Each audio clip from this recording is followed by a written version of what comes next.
වෙනද වගේම අදත් මගේ ආදරණීය යාළුවෝ හැමෝම ආදරයෙන් පිළිගන්නවා. මං අද ඔයාලත් එක්ක බෙදා ගන්න හිතුවේ මම දෙල් ගෙඩියක් හම්බුණා.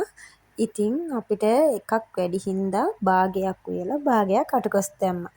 ඉතින් අපි බලමු දෙල් අටකොස් හැදුවේ කොහොමද කියලා.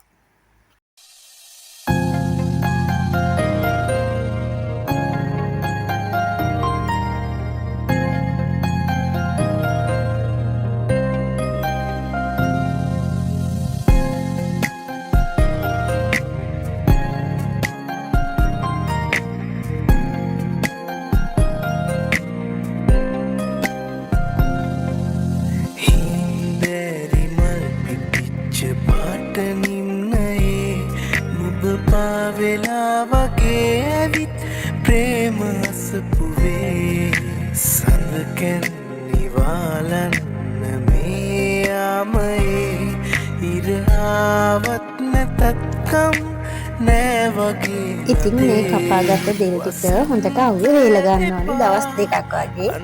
මේ තියෙන මං හොඳට අවුවේ වේලලත් ගත්ත දෙල් ටික. හොඳට වේලලා තියෙනවා. ඉතින් මම මේක කප් එකකට දාලා ආයේ උයන වෙලාවට ගන්න අරන් තියෙනවා.